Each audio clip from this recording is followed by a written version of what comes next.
welcome to Mo Sports. I am so excited to see you join us again today for another installment of Football Excellence, Football Brilliance, and Football Fanatics. Welcome to the show. My name is Mo, and I'm joined as usual by the ever-ready Power Plus, Mr. OB.KNOWS. I think that's the new phrase for you. Power Plus. Ever-ready Power Plus.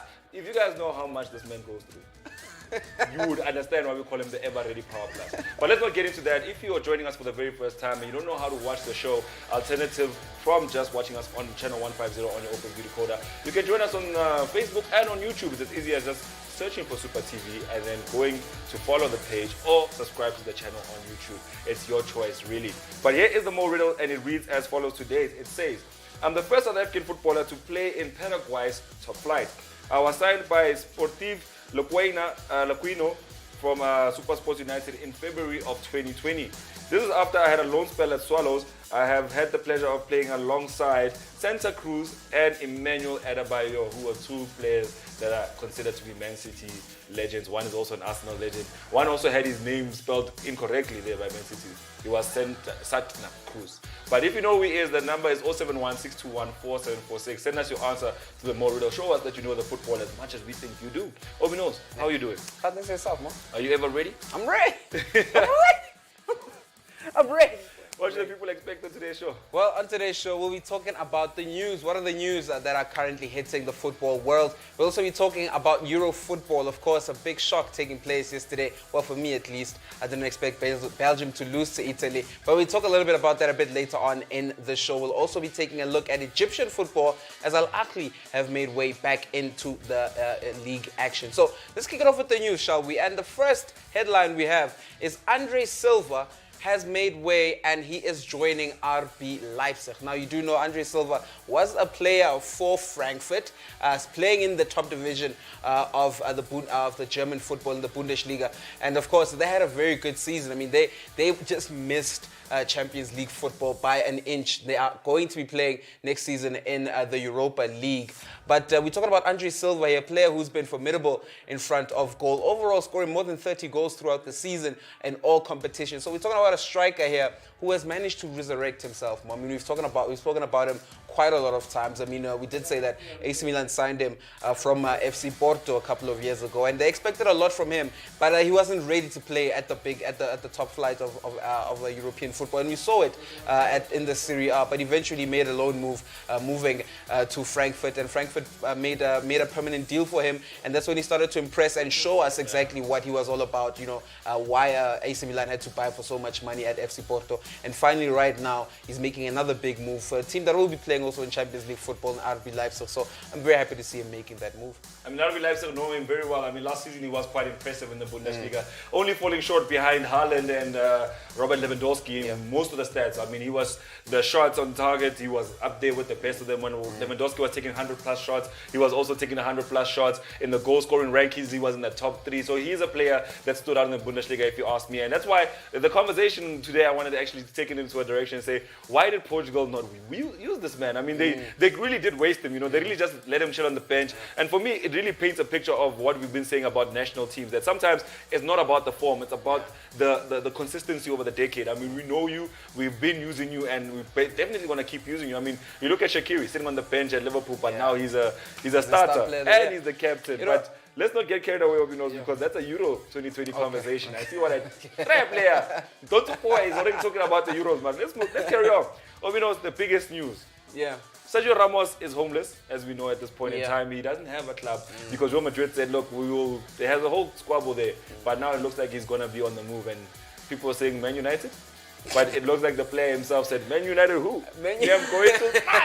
Man United, not Man United. I mean, there's been a lot of talks about, him possibly joining Man United. But there was also a rumor that went around that said there was some beef between himself and Man United. So I thought I would scratch out that move in my mind. But PSG have decided to go for the man. Apparently, reading what Fabrizio Romano has been saying on Twitter, he's been saying that, Sergio Ramos has agreed personal terms. And it's been something that's been happening since April. The communication between the club and Ramos has been going on since April. So a deal is yet to be struck, but it is agreed that it is said that Sergio Ramos is very interested in going to PSG, and that could be the move that we'll be hearing formalized and finalized by next week.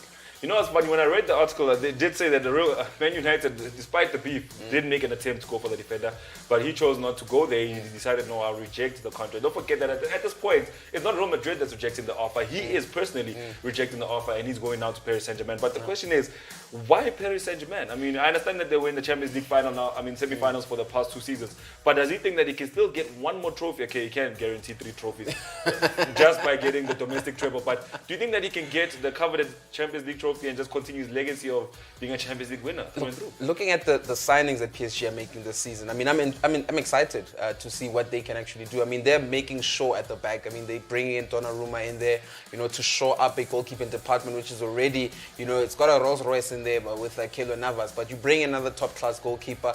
And the signing of Hakimi as well in the right-back position, a position which was vacant throughout last season. I mean, there was no actual out-and-out right-back for PSG. So bringing in Achraf Hakimi is a very good signing for me. And, you know, a partner for Kimpembe in there. I mean, Sergio Ramos, who better? A player who's done it 3 times in a row with Real Madrid, you know, winning the Champions League 4 times. So I'm pretty sure he would want, you know, to compete with Cristiano Ronaldo when it comes to the amount of Champions Leagues won. I mean, we have seen how he's taken the baton at Real Madrid, you know, scoring important goals since Cristiano Ronaldo left. So I'm pretty sure right now he's a star defender. I mean, we've said it so many times over the show that it's all about him. And I think he's taking a very strong mentality to PSG. And should PSG be able to keep that dressing room happy, despite Kylian Mbappe saying that he's looking for a move out, if they can keep that dressing room happy, I think they've got a big chance of actually going for the Champions League. I mean, I know you're shaking your head because you're thinking, but this Pochettino's team, chances are that it could happen. I'm shaking my head. It could happen.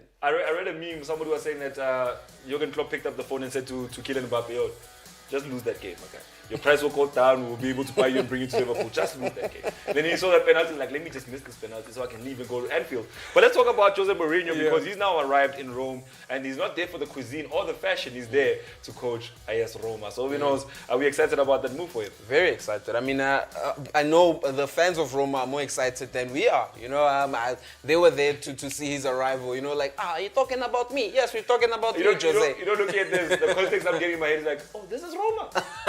Oh, this is Roma. No, I think Jose he's ready for this type of, you know, for this type of project. I mean, it's pretty much the same project that he went with Tottenham Hotspurs. It's just unfortunate, you know, that Roma have been having some very good players. You know, Francesco Totti over the years, even staying at the club and retiring, pulling a Gerrard, you know, only winning 1 Scudetto over the years. So I do think that you know, they are looking for the golden years back at Roma, and so is Jose Mourinho. I mean, he's looking to, you know, reclaim his name at the top of, you know, the football managers in the world. So I do see it as I wouldn't say it's a match made in heaven, but Jose still has a lot to do in terms of bringing that Roma squad up to standard, because they don't have a poor squad, but you know, the coach who was there previously failed. I mean, Paulo Fonseca, he failed to really, you know, get them going. But I do think that with Jose, the respect that Jose Mourinho has and the respect that he's bringing into, you do remember that in Italy, he's pretty much a coach who's won everything in Italy. I mean, he did it with Inter Milan, so he's got the respect of the fans. I think if you can get the respect of the players, then we are looking at a reformed Jose Mourinho and probably a competitive Roma side. You know, this is like, right now football, I think we've been alive for way too long when it comes to football, because football has now turned into what we used to do when we were playing PES 11 or FIFA 2011.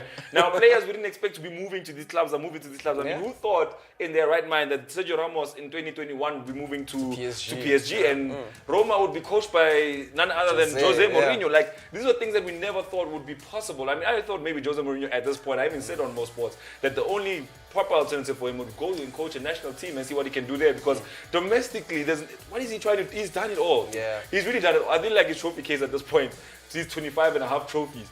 He's really done it all. I mean, at this point, he's just going on a victory lap. He's having fun with it. He's like, let me go see what I can do with that Roma. But why not? Why not? I mean, I would have wanted to see him do a Tottenham, and you've been showing me that video of how many trophies has he won in his career. This is 25 and a half. You know, so I do think that Jose Mourinho does deserve another chance at the big time. I mean, with Roma as well, a team that no one is really expecting to cause trouble. I mean, it's going back to that classic Jose Mourinho with FC Porto. You know, so you just never know what could happen at this point of time. I mean, he's got the players, he's got a team that's going to back him in terms of transfers, a lot of transfers coming in and out already at Roma. So I do see him, starting a very brilliant project at Roma, and hopefully he can get the results from the get-go. You ask me, I just say make him a sporting director, give him a national side coach. Let's talk about Toni Kroos. He retires from international football after what happened in the Euros. So this is officially his last game at the top flight of international football. And what a legend he's been. I mean, that's how the years roll by. I mean, this guy just feels like yesterday when he came on the pitch in 2010 World Cup, and he was one of the prominent young players there. But it's just a matter of time before Thomas Müller, and it shows football is a very sad story, because if you look at it, a good decade of great football is more than enough for you to have lived out your full career at the top flight. I mean, I feel like it's too soon, but Kroos, I mean, yeah, he's done very well for Germany. I mean, he's been a mainstay in that midfield, but it's time to make way. It's time to make way for some, young talents coming in. I mean, Leon Goretzka has proved to be a brilliant player, in Bayern Munich. So I do think that could be the future of the German midfield. I mean, they cross-carried that Banton from Schweinsteiger, from Ballack, So it's a very, very good national team that can, bring players every generation. So I don't think they are in the dark. I don't think they are going to struggle in terms of finding another talented midfielder to slot in there. But we will miss Toni Kroos at the highest level of the game, and I'm pretty sure Germany will also really miss his appearances in the national team. But Goretzka, guys, have you guys seen Goretzka?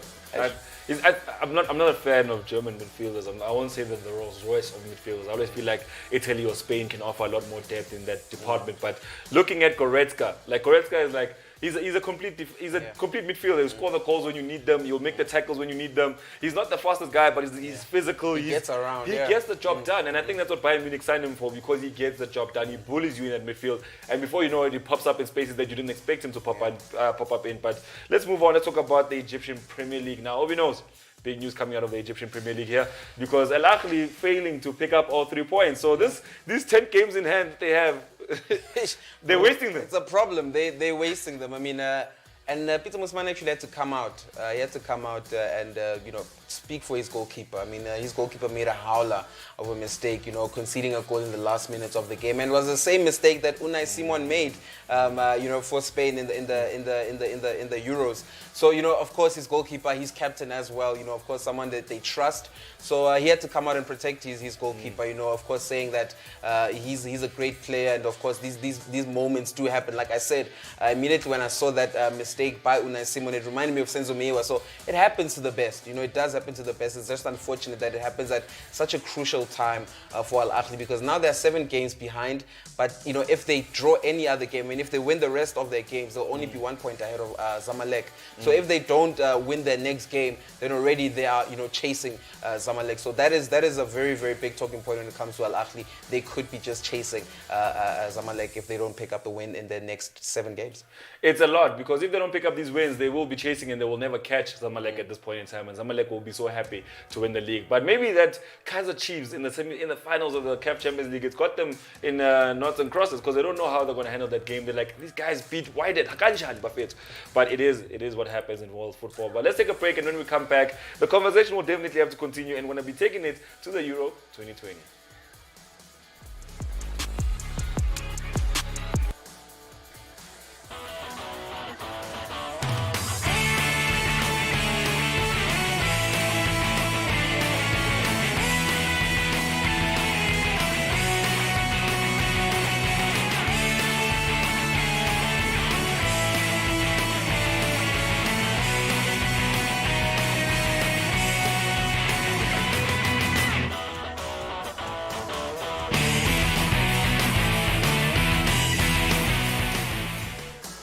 Yeah, no Euro thing. Euro at the back here. Evolution Games presents Speed Baccarat, the fast one, just 48 seconds from cards dealt to payout. Yes, Baccarat, the fast one. Izinto is quick fast.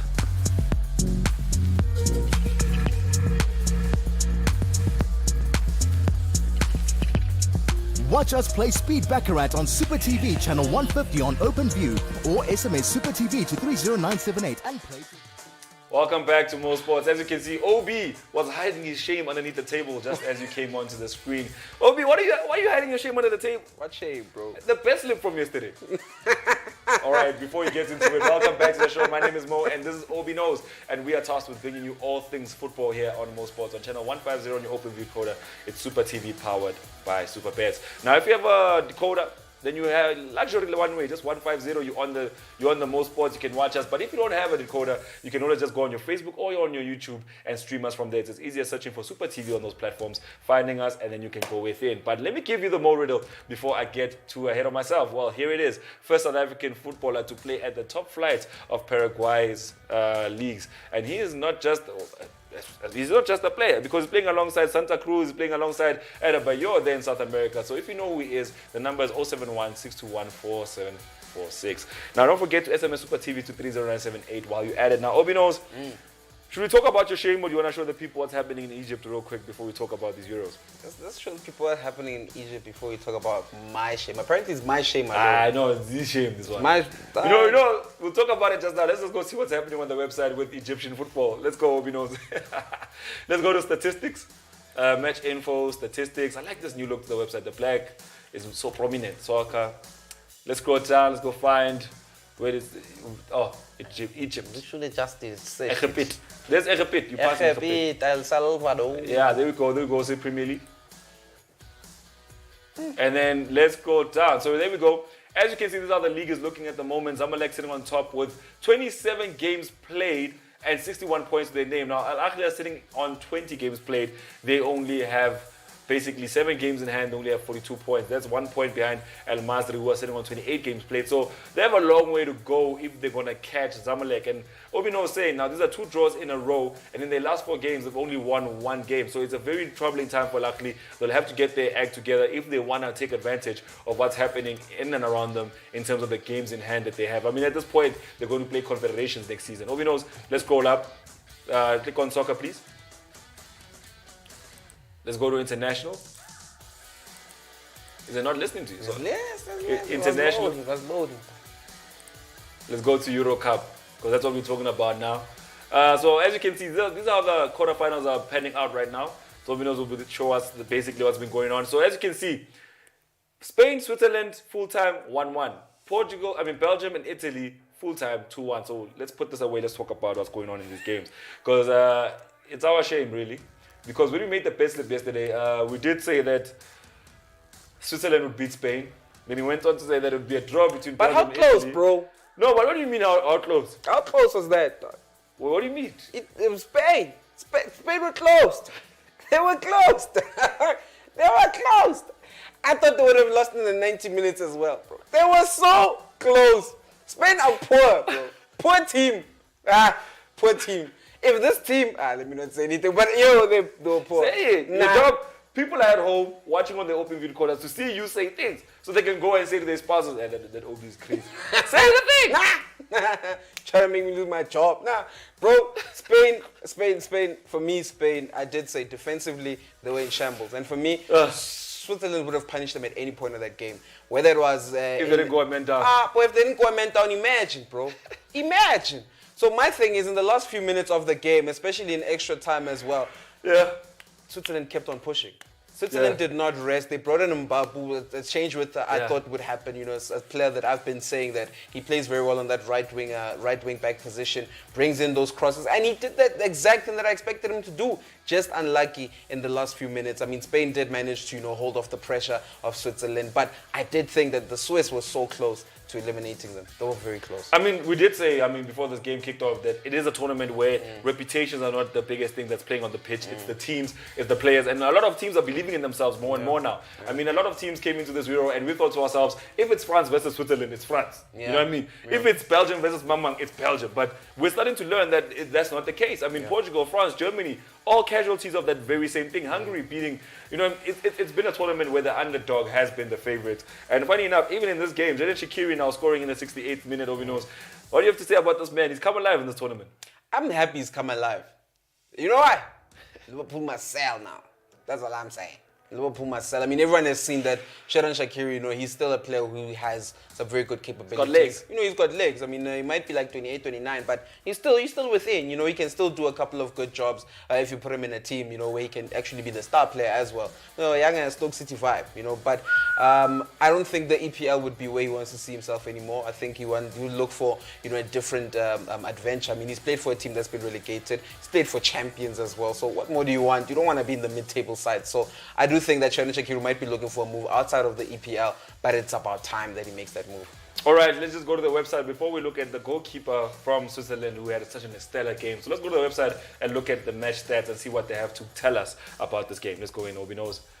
All right, there we go. As you can see, it ended 3-1 on penalties. Now, this penalty shootout was something else, eh? It was one of those penalty shootouts that you will be shocked. So let's scroll down. I think the match facts have our penalty shootout there. But let's start with the statistics. As you can see, 66% of the ball went with Spain. As usual, that's what we expect for Spain to do, to dominate possession.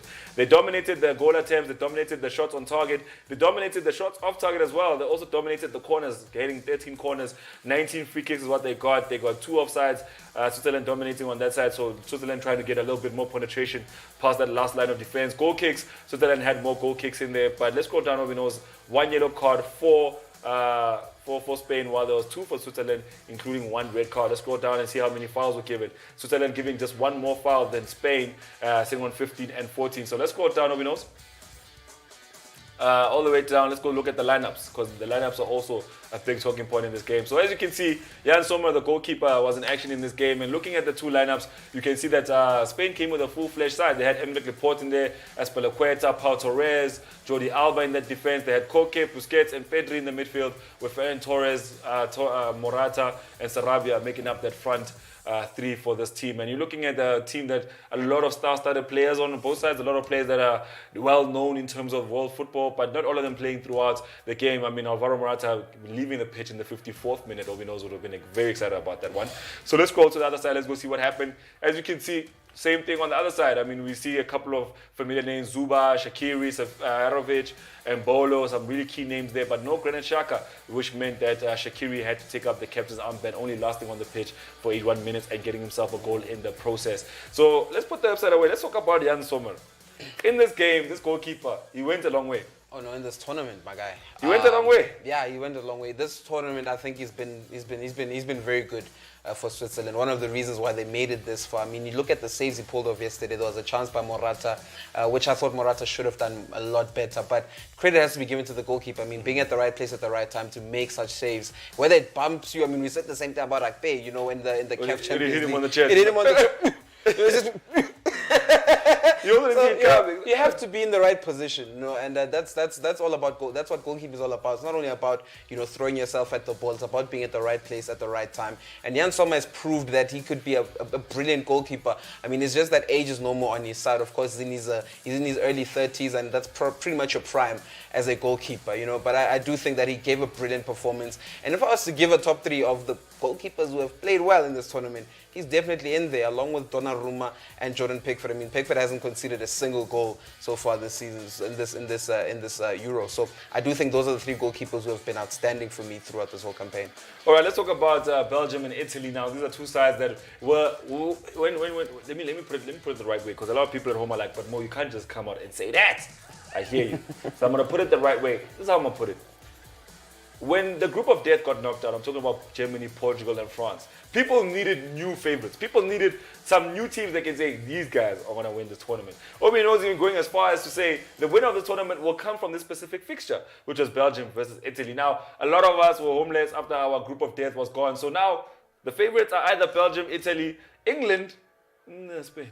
But at this point in time, Italy, Belgium, OB.KNOWS, another game that was quite crucial. World number 1 versus Italy. Now, I went and did a little bit of research. I was like, well, first of all, does the FIFA World Rankings, do they really serve you, like, practically? Do you go into a tournament and win the tournament because you're FIFA ranked at number 1? So I went throughout the 98 World Cup all the way to now, and only one team has ever won it, being the FIFA ranked number 1 team before the tournament kicked off. So this was Brazil in 2002.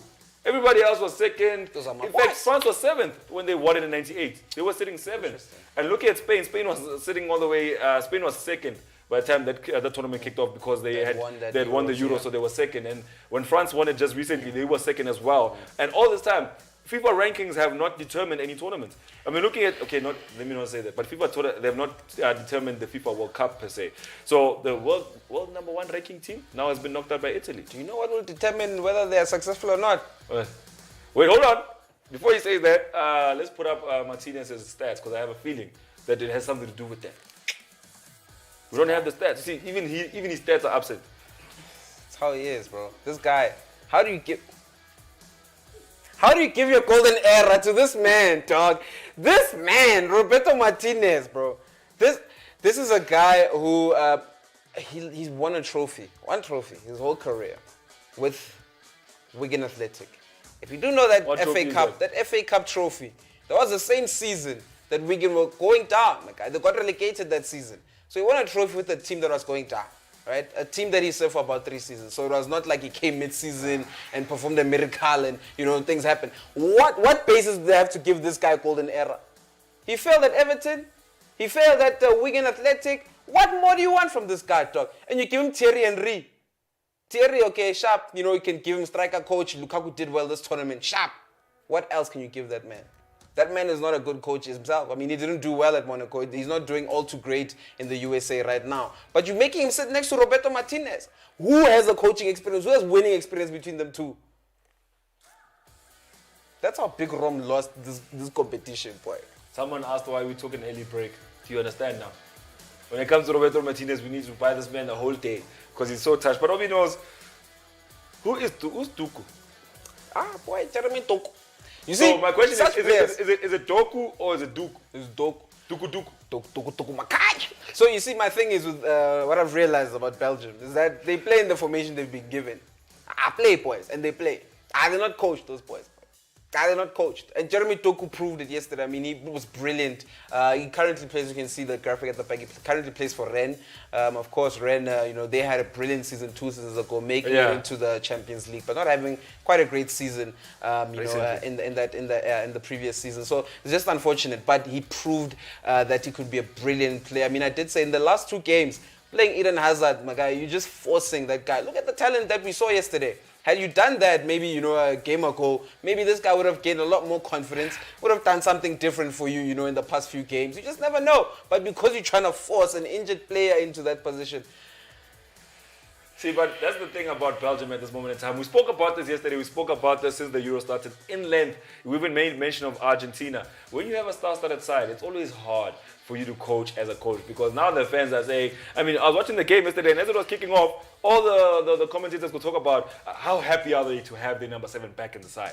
And I was like, who's this number 7? It's Kevin De Bruyne. I'm like, you guys, dude, are we trying to make a team that works or are we trying to make a team of stars? Because it looks like every time Belgium line up, people want to see stars. People want to see the big names. People want to see what they pay for. Oh, and the coach as well. The problem, even the coach as well, but the problem is, do they fit into the philosophy? Do they fit into the system? The only reason why Kevin De Bruyne is a star where he plays is because that system works for him. You know what I mean? We've seen great players, brilliant players. If football was about the individual, we'd have seen a lot of different World Cup winners. We'd have seen Ronaldo dominate every tournament internationally since he started being a star. You understand? We've seen, but we don't see that. We see teams like Spain winning 2 back-to-back Euros and a World Cup with players. I mean, the 2008 Euro winning side and the 2010 Euro winning side and the 2012, they're different sides.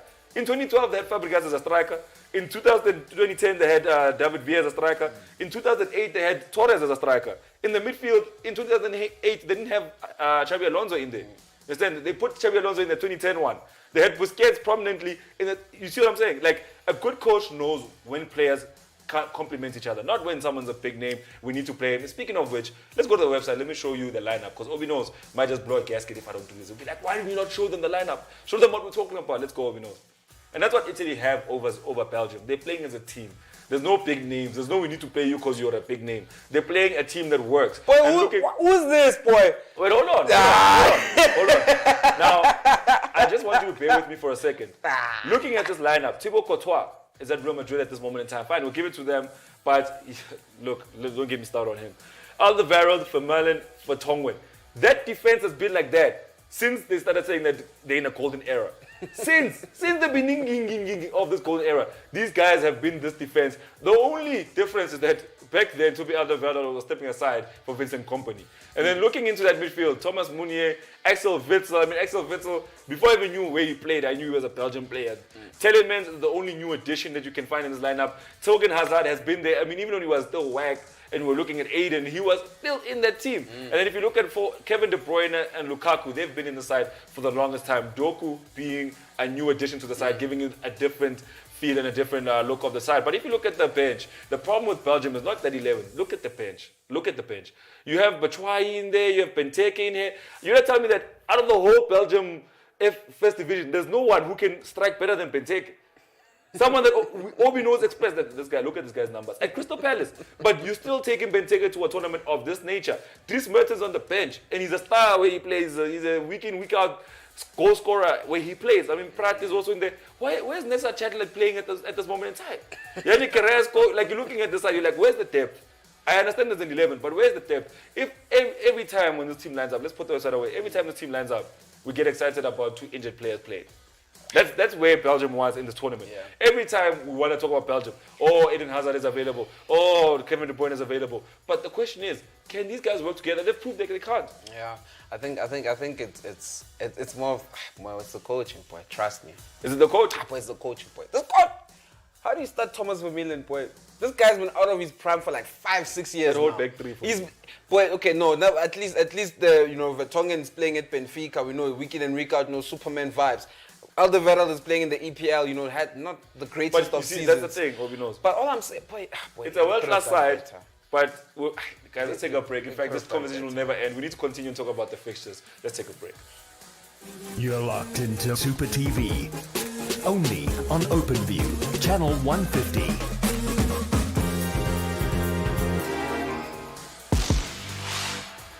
Evolution Games presents Lightning Roulette. World-class live roulette meets advanced new gameplay fun. All the usual roulette bets plus extra chances to win with added lucky numbers and lucky payouts. Watch us play live roulette on Super TV channel 150 on OpenView or SMS Super TV to 30978 and play it yourself.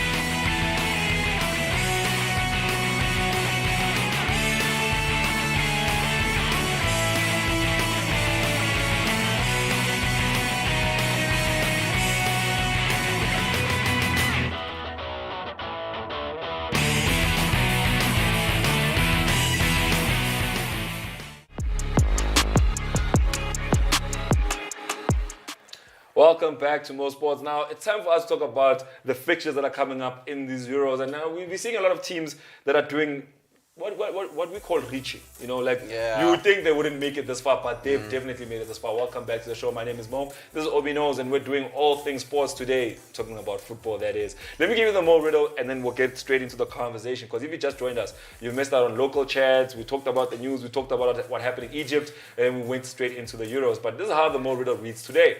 He's the first South African footballer to play in Paraguay's top flight. You hear what I'm saying?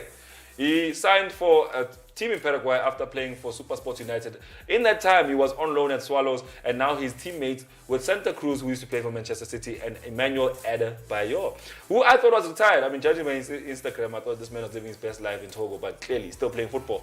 Now, let me give you the number where you need to submit your answer for the Mo riddle. It's 071-621-4746. Alternatively, you can send us SMS as well, by just SMS Super TV to 30978. They don't answer the Mo riddle, but it'll show your support to us.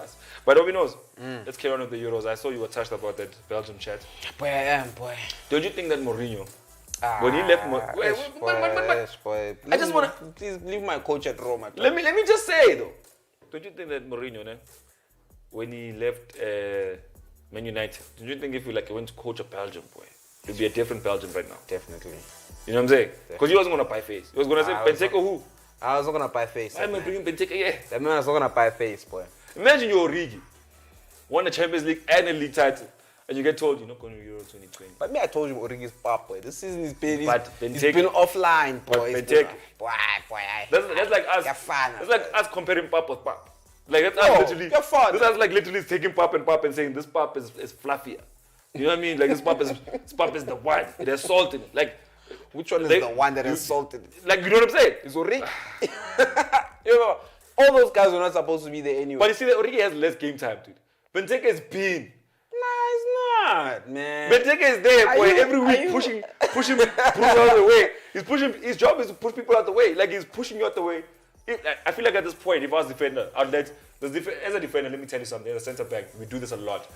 What you do as a centre back is that there's always a striker that you let him touch the ball, you let him turn around because you can trust that he'll miss. That's what I used to do in high school. When I went from playing rugby to playing soccer, and I was insanely fit at the time. Like rugby, we were training every day. So with the soccer thing, we're training 3 times a week. I was fit as hell. There's just one striker that when we played against him, I didn't bother myself. I'd let him touch the ball, turn around, take his shot. I'll just be there to guide him. You know, just it's you cape for so your team can feel like you're a good striker. Because if I make him look bad, they'll substitute him. So I need to let him make his mistakes, make his misses. It's like what's happening with Morata. There's just strikers out there, that you know for a fact that this guy's not gonna hurt us. Even your goalkeeper will tell you, hello. Then you must know that pop this one. Just let him do his thing. He won't do anything. I'm telling you, he will take the ball, he will turn around, he will face you, the defender, and then he's gone. Then you're going with him, you're cutting him, he's there. Dude, there's strikers out there, I'm telling you. Excuse me. There's strikers out there. Who does that but does it so well? Who? Big Rom, boy. Did you not see Romelu Lukaku? Did you not see, boy? It's a train, boy. He'll bump you, that man. He's ready, boy. He's not even gonna step over with his shoulder. Did you not see Dude, the there was a chance time, John Gray? I remember there was a guy we used to play with, and we used to play, we didn't have an academy setup where we lived. So we had our own setup, we were doing our own thing. We had this one style, we all knew he was whack. We just hoped that teams would not find out. One day, we're playing a game, we're winning, and this guy is on, he needs to, in fact, we're trailing 1-0, and this guy has an opportunity of a lifetime. Pass into the corridor of uncertainty, he's alone with the goalkeeper, he has time to trap, the goalkeeper's on the floor, the defender missed it because you're trying to block it, he's alone, so he's alone. This man decides to go near post. There was a whole pile open that side. He decides to go near post, Shaipan.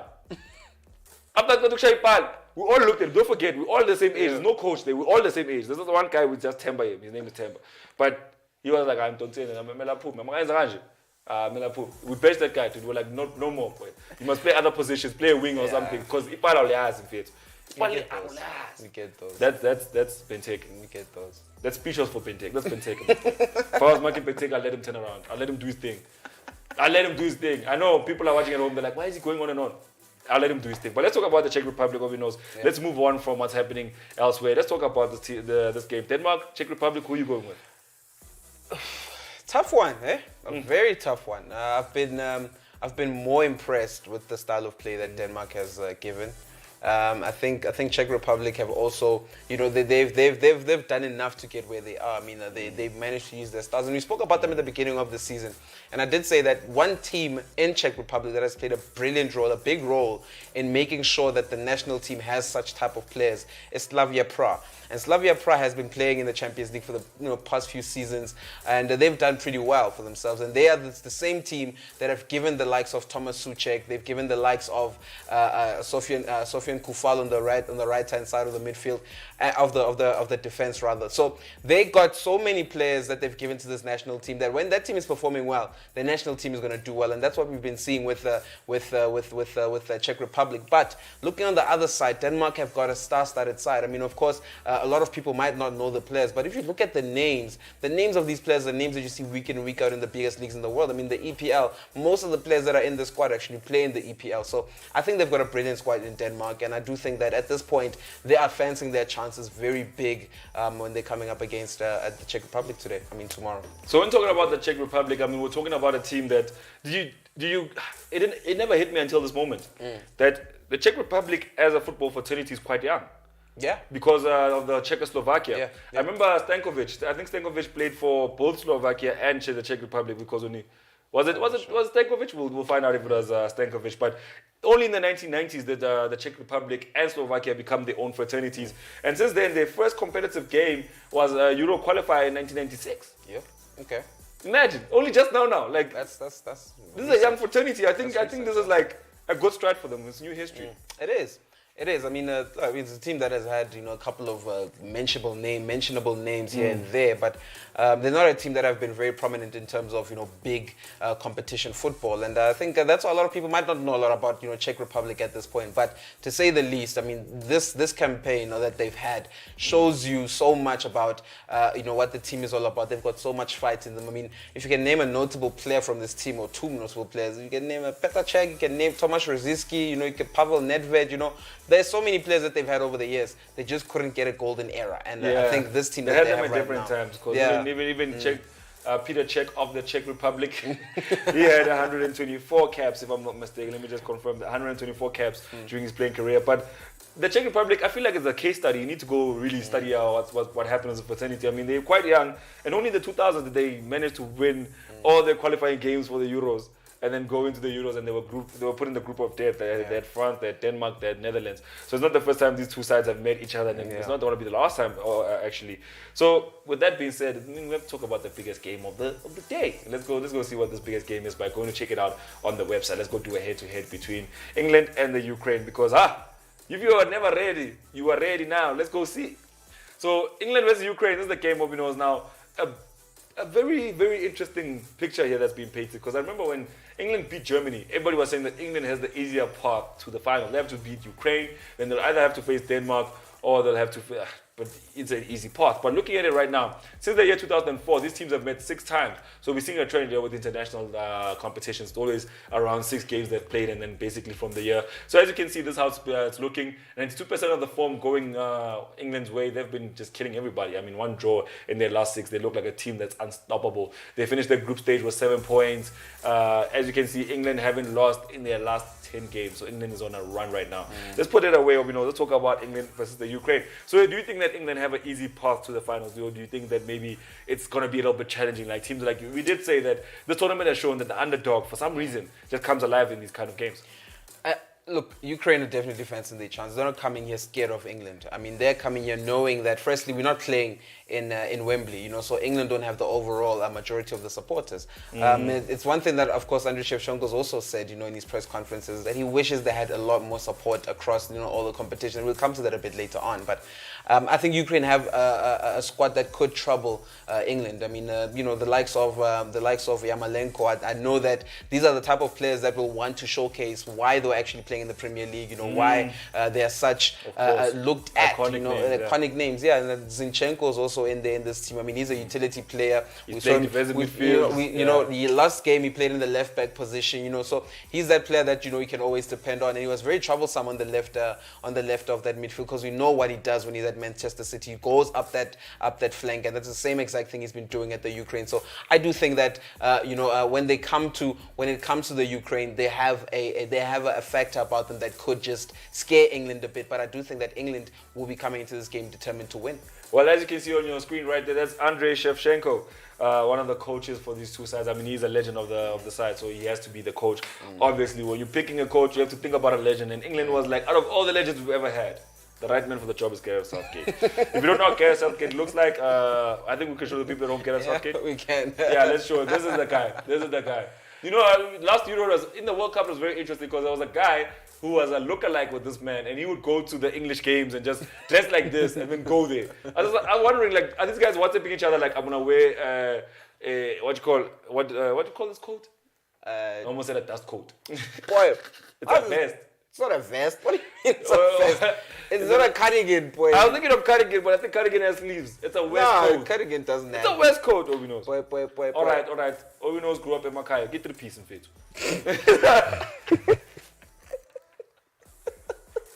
Let's go to the website and make our bet real quick before we take our break.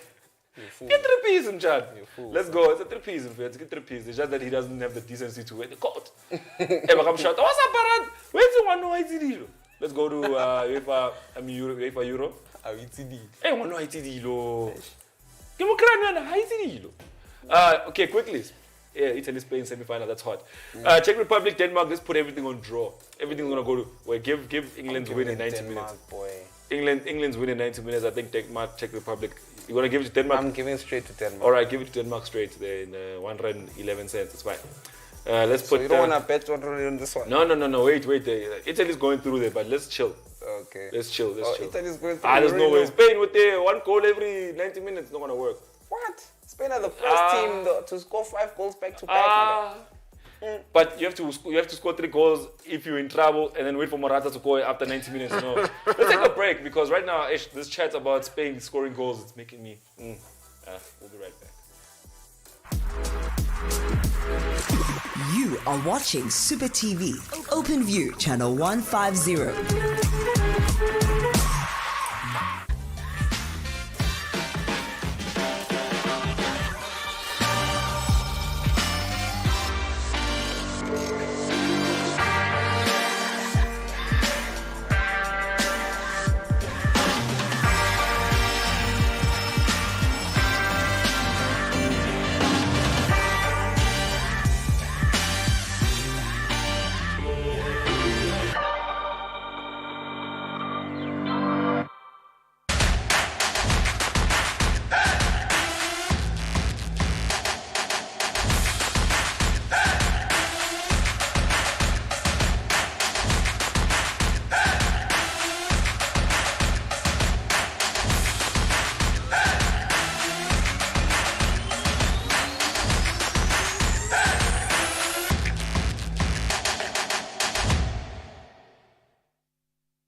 Welcome back to Mo Sports. Now, if you're just joining us, you've missed out on most of the chats about the Euro. In fact, you've missed out on all of the chats about the Euro 2020. Now we're moving on to the Copa America. Welcome back to the show. My name is Mo, and this is OB.KNOWS. Let me show you the Mo riddle real quick. So far, no one has submitted an answer. Guys, what's going on?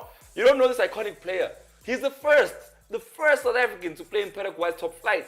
Already, that's a Google sentence. That's a key phrase. You can just put it in and then get us the answer. And once you have the answer, the number is 071-621-4746, and you can submit the answer. And the nice thing about it is that not only are we talking about a South African playing in South America, but we also will be talking about a South American, All-American Copa America. A lot of people will be asking themselves, why do we say it's an All-American, South American Copa America? It's because Copa America usually has an invite to teams outside of the South American borders to come play in the tournament. Funny enough, none of those teams have ever been able to win it. Brazil doing the most, Chile doing the most, Uruguay also doing the most.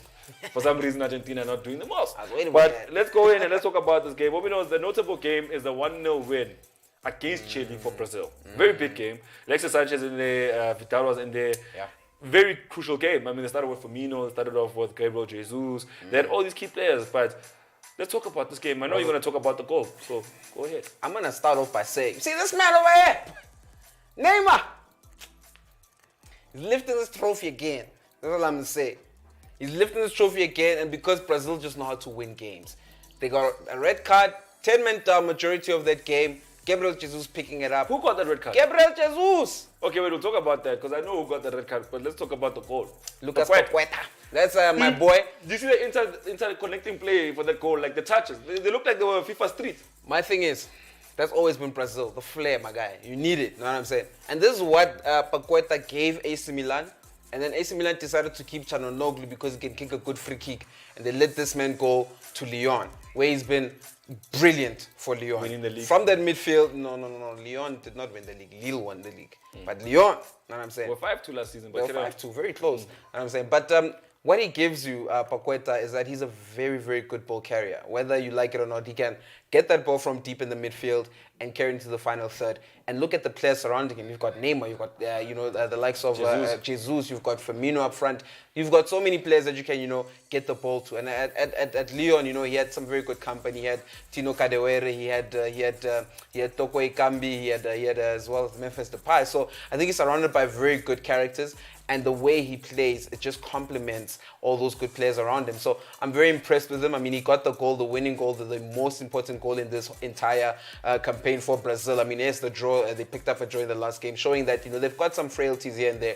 But one thing I can say about them, especially playing against Chile, 10 men down, getting the win, it was the biggest win they could ever have wished for in this competition. You know the most amazing thing about what happened here in this game? I mean, you're talking about Gabriel Jesus, Man City star striker. The ball is dropping from the air. The ball is dropping. This man still wants to go with his boots and kicks a player in the face. So, for me, why?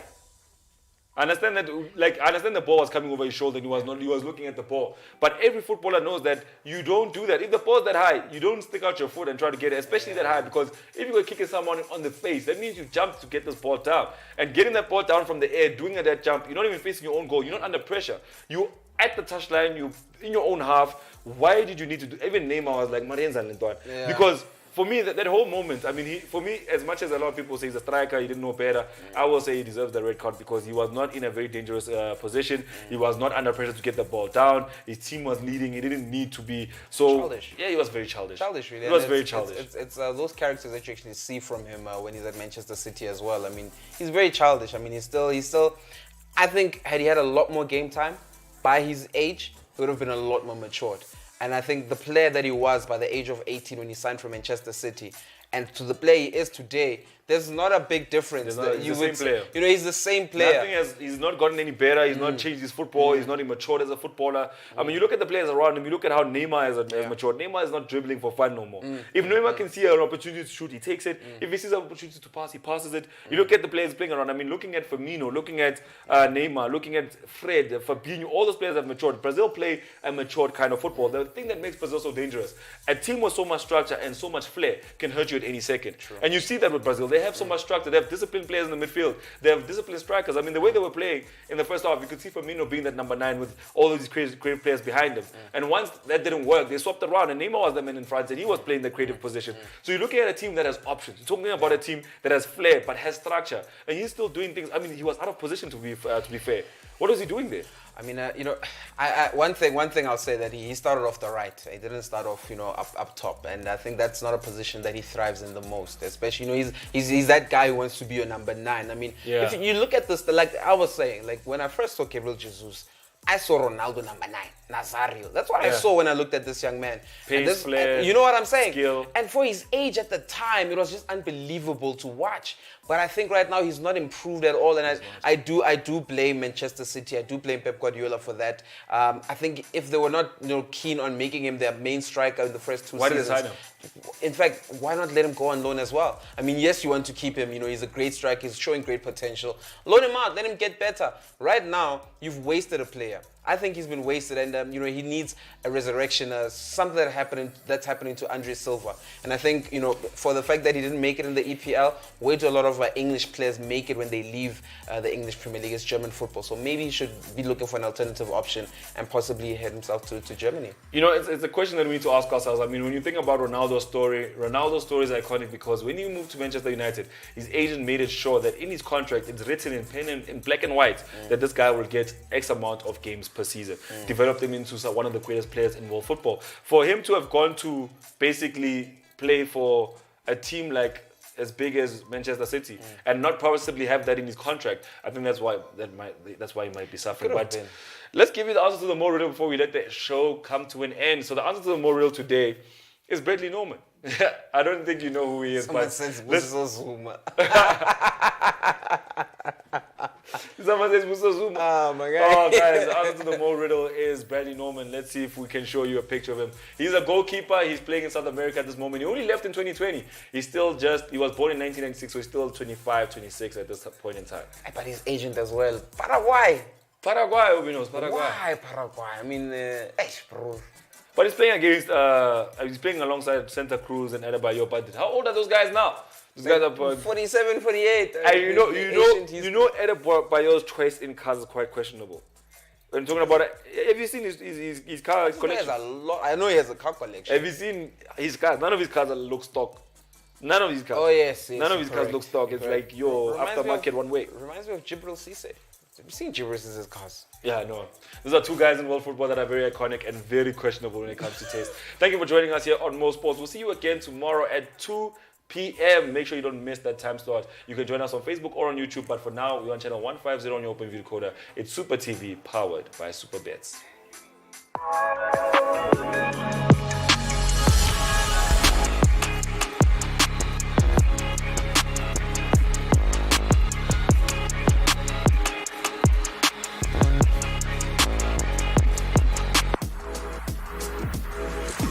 You are watching Supa TV, OpenView, channel 150.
passion. My name is Dumigere, your super host. You know me from Supa TV. Why don't you come follow me on Instagram?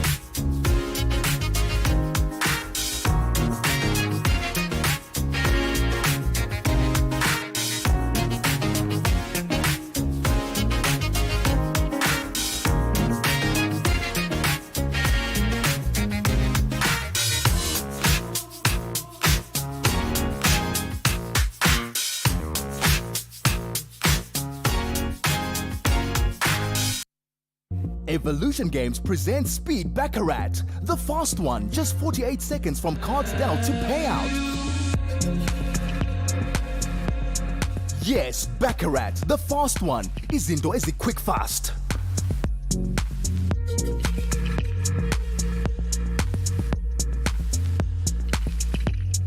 Watch us play Speed Baccarat on Supa TV channel 150 on OpenView or SMS Supa TV to 30978 and play it yourself.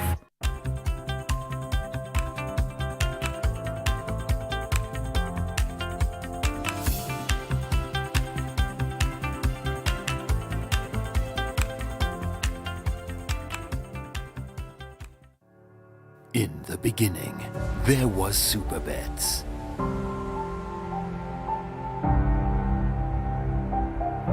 Then there was Supa TV.